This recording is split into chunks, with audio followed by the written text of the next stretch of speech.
Vous informer, c'est notre souci majeur. Pour toute information politique, culturelle, sportive, abonnez-vous sur votre chaîne Bibiche Mbombo officiel. Bibiche Mbombo officiel, l'information à temps réel. Abonnez-vous massivement et vous ne serez pas déçus. Bibiche Mbombo officiel is the best.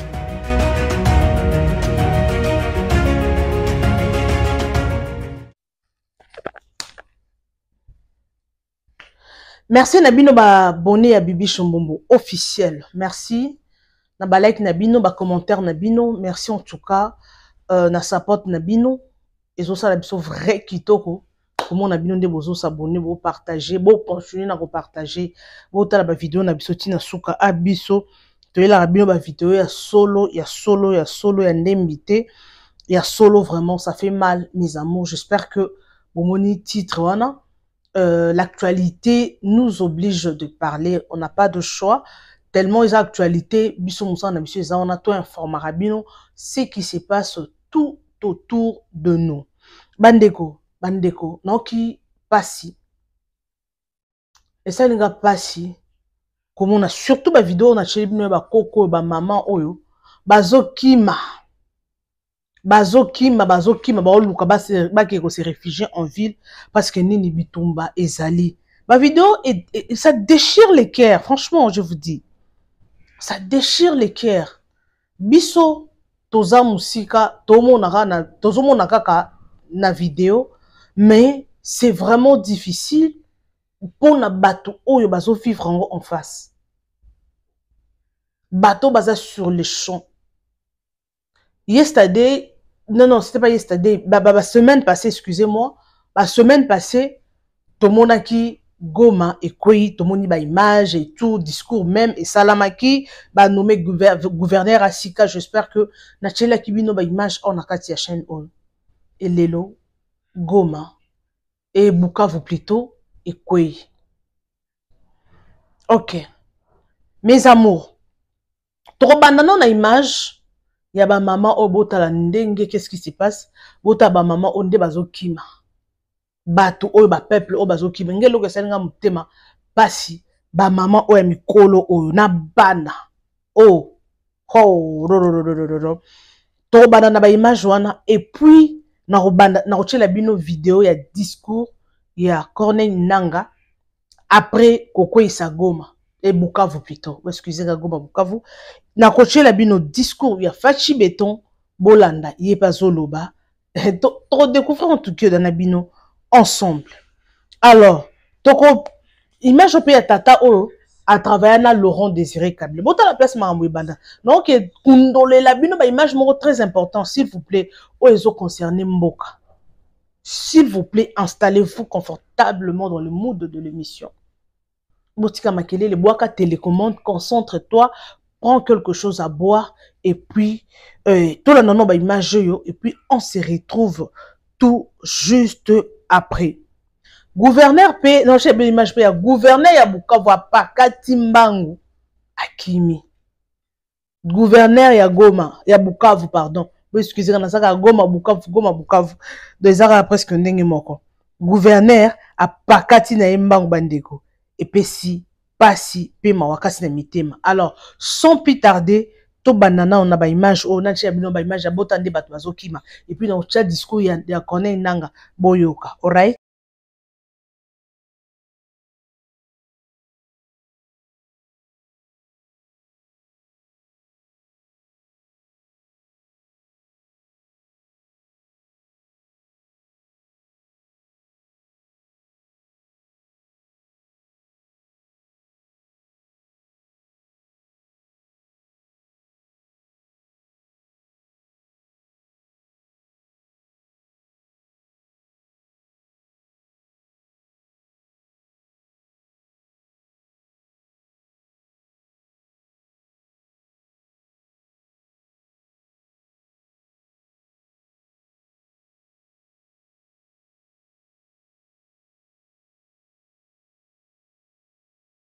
Nous sommes en direct de Bukavu, B2B n'a chauffé.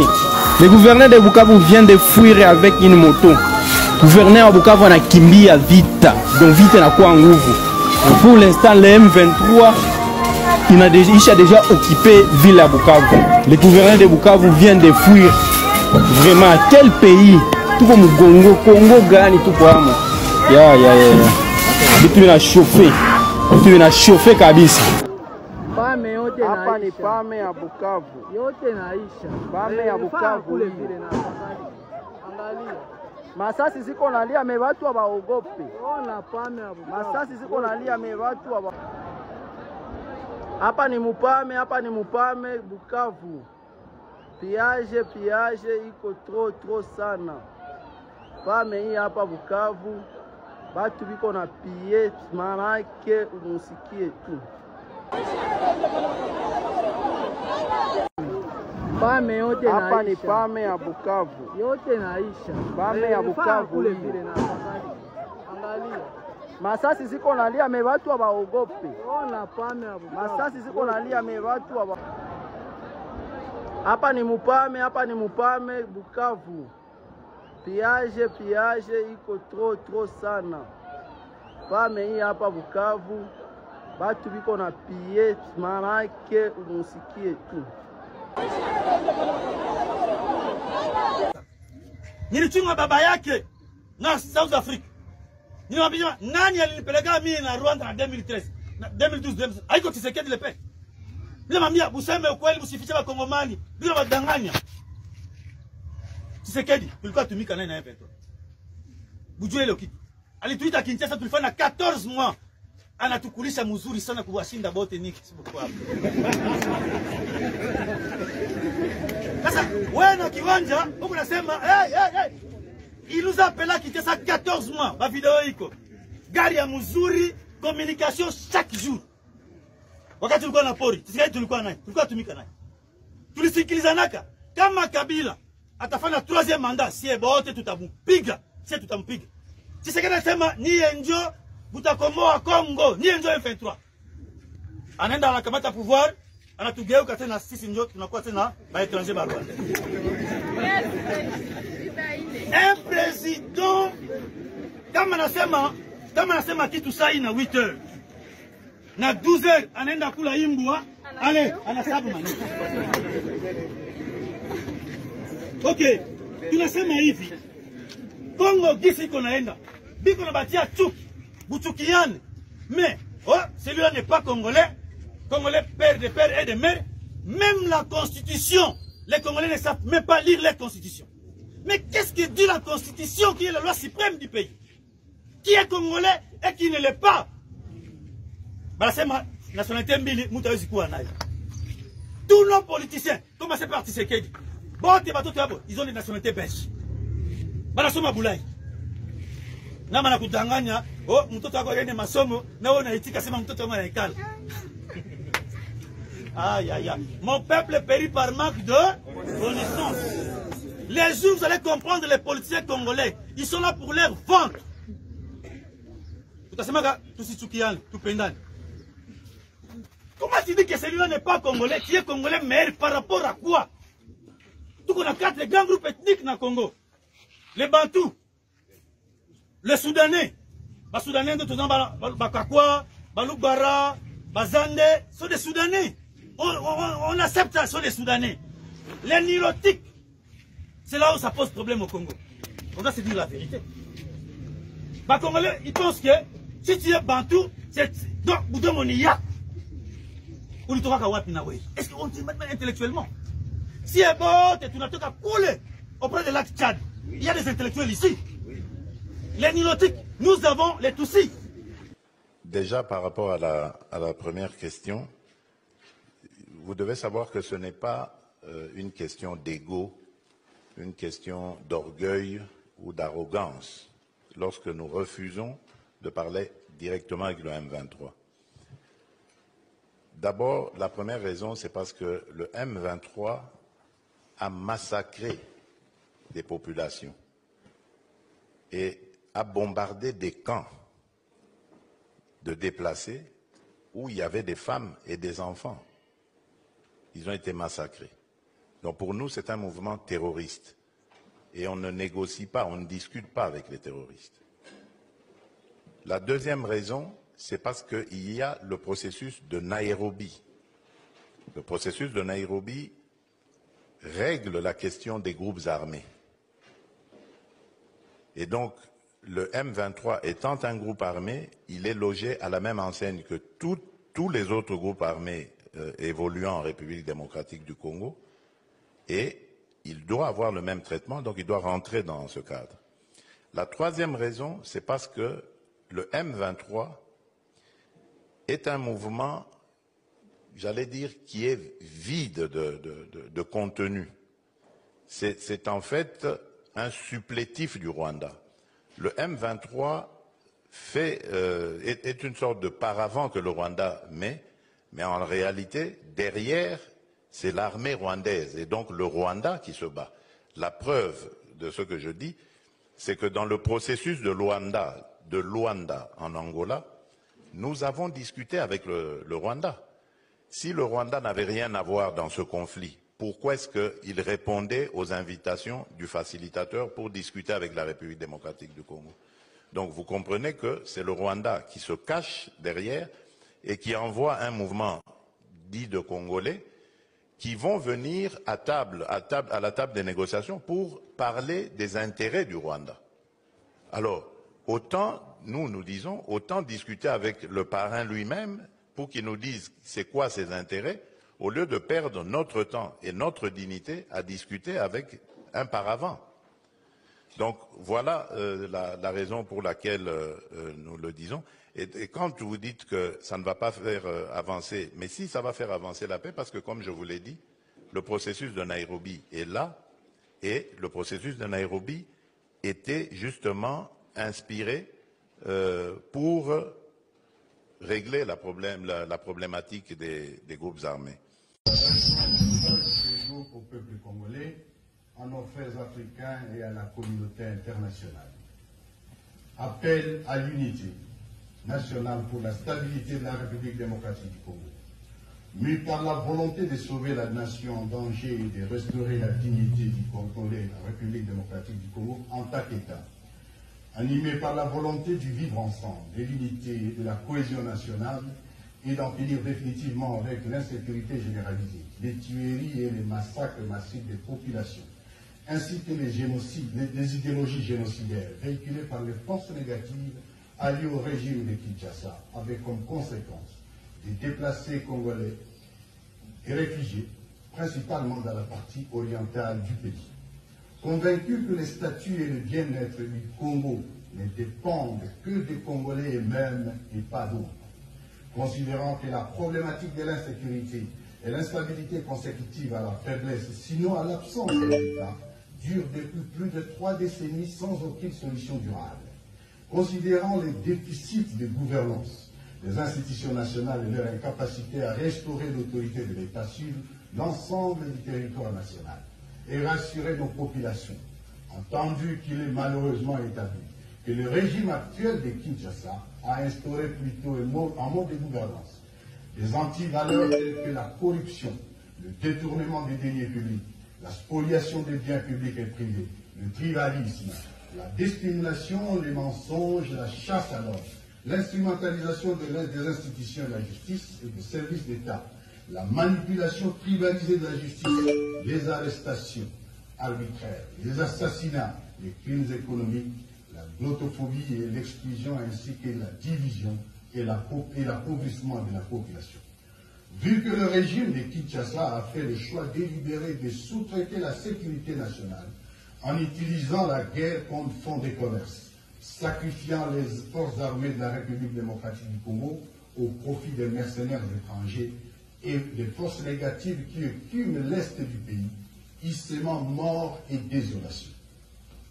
Étant donné que le gouvernement de la RDC viole délibérément la Constitution, les lois de la République et tous les traités internationaux conclus par notre pays, étant tous témoins de la confiscation du processus électoral en cours par le même régime à tous les niveaux et sa décision d'opérer un coup d'État électoral, nous basons sur l'article 64 de la Constitution de la République démocratique du Congo. lançons ce jour un appel à l'union de toutes les forces politiques, sociales et militaires de la République démocratique du Congo. Décidons d'œuvrer ensemble pour la mise en place d'une dynamique structurée pour la refondation de l'État et la résolution des causes profondes des conflits récurrents pour le retour de la paix définitive en République démocratique du Congo. Notre plateforme est dénommée Alliance Fleuve Congo, AFC en sigle.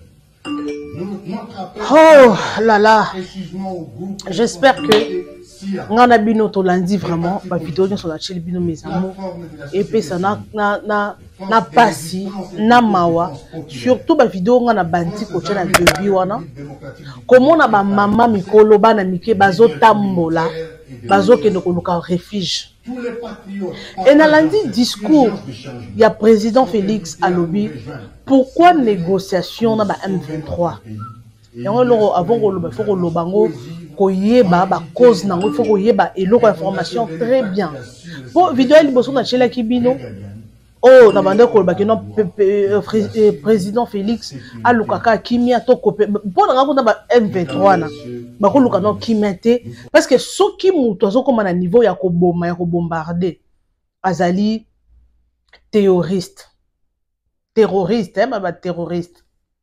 Si quoi, M23 wana ba bombardé ba hôpital na boma. Ba bomi bato na hôpital wana il y avait des enfants, il y avait des femmes enceintes, il y avait des malades, mais ba bombardé. Ce qu'on ba bombardé wana idéni. Si quoi pourquoi ba ko négocier na bango? Pourquoi depuis longtemps na ba négocier quitter? Papa on a cheli bino na suka oyo, alobi loko moza très capital.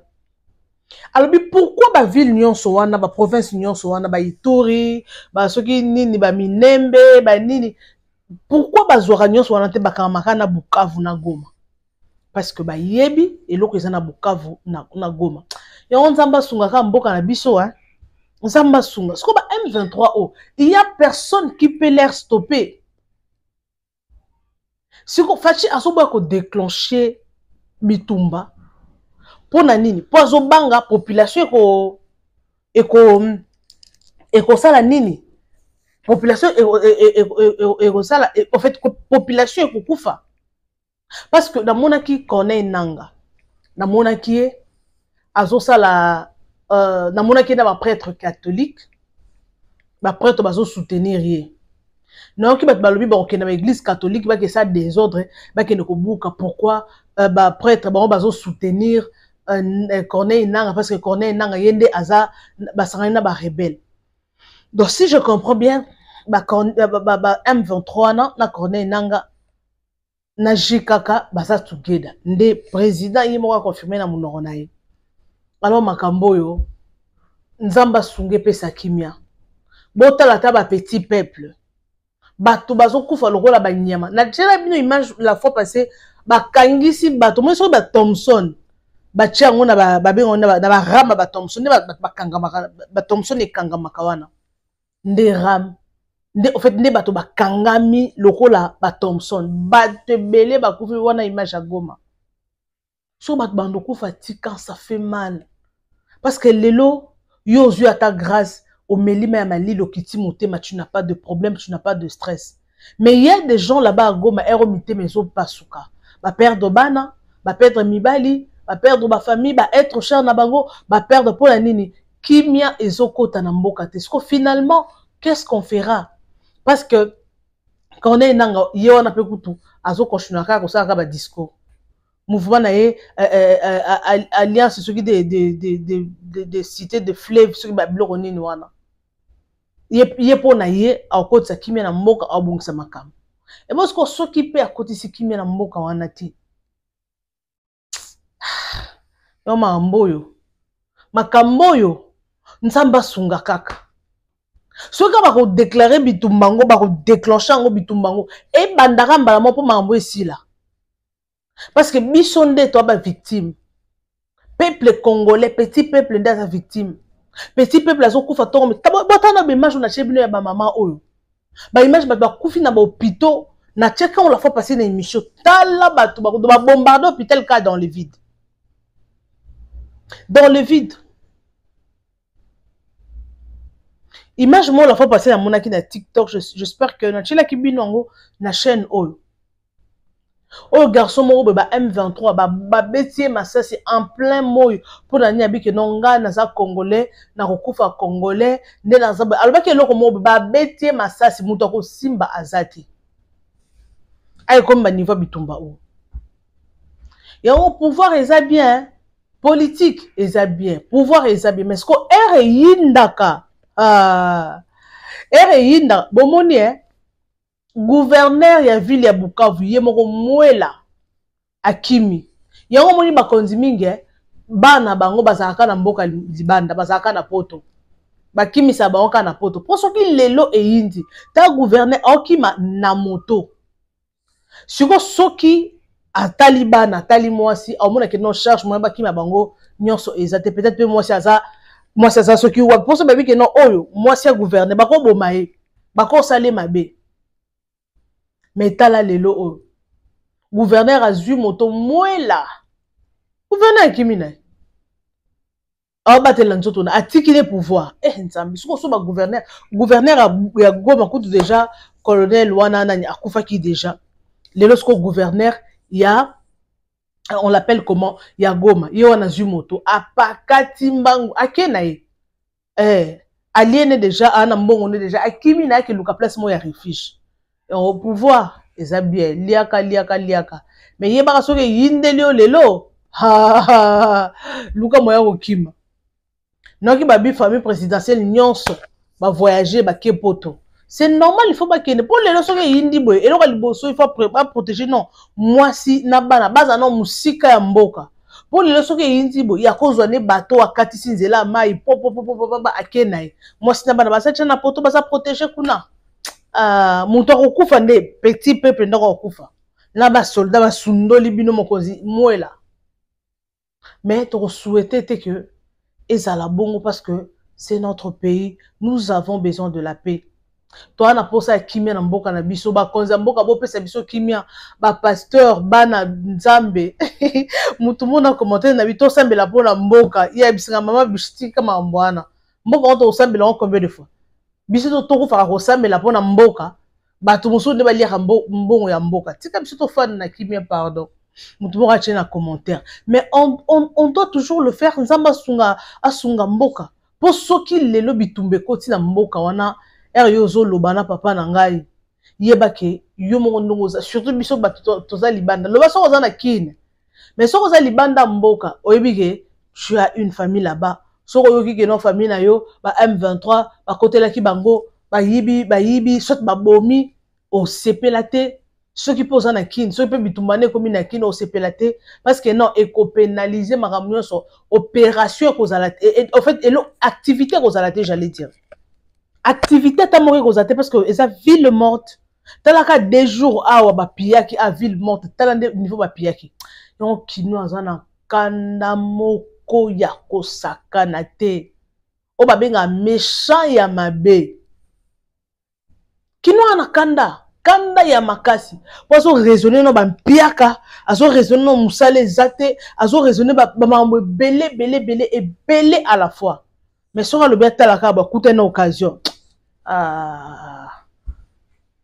te ba M23 basa ba to négocier na bango te parce que bino bo na posa négociation mais boye boko boma déjà bato boye boko mo ça déjà bato mais ko bo négocier par rapport ya nini nzamba pe saka kimia na biso président Félix pardon makambo o et apprendre et makambo belé ba biloko ba mpepe o ya makambo outi ko lekana le jour passé et apprendre et belé makambo o asa ba erreur asa qui dans le passé lelo asalangote pour na bien-être ya peuple parce que lelo c'est le peuple nda ko subir conséquences ceux qui ba di bitumba awa peuple nda ko kufa bango na bana bango bazaka déjà mikila poto ate yindi akomata avion pia akei mais ba biso ba petit peuple ceux qui yindi okende wapi o banda ndenge nini surtout so na mbongo na maboko te ceux qui peuvent se préparer te au moins quand que muta se retrouver il faut que bata maka parce que ana choité a coincé ana mbongo ta na eloko te il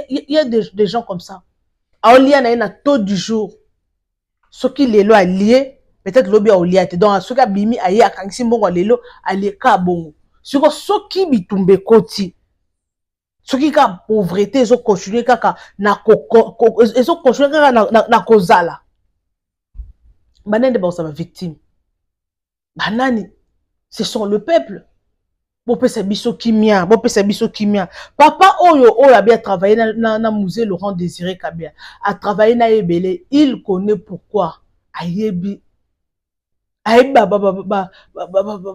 nini nyonso oyo ayebi ba problème nyonso oyo nzambe nanga nzamba sunga pardon Congo na biso mboka elengi Congo mboka elengi nzamba sunga apesa biso kimia franchement apesa biso kimia yango bambongo nyonso oyo bazwaki na l'église bakende ko serve batu loko ya boye batu oyo baza ko souffrir baoluka place au vendre baza ya kofanda baza sans abri parce que ceux biotala bato baza bafanda na ba village kuna na kati pour ceux qui bozana ba village na kati kuna bana possibilité bakokota ya bino babomi bino bana baspécio bazawana basakani na bango kaka bongo mais soko za na ville oza moins protégé parce que biki non ville ba quoi attaquer en cas changa boité parce que sécurité peut-être et cause na makasi nzamba sunga apesa kimia na Congo na biso.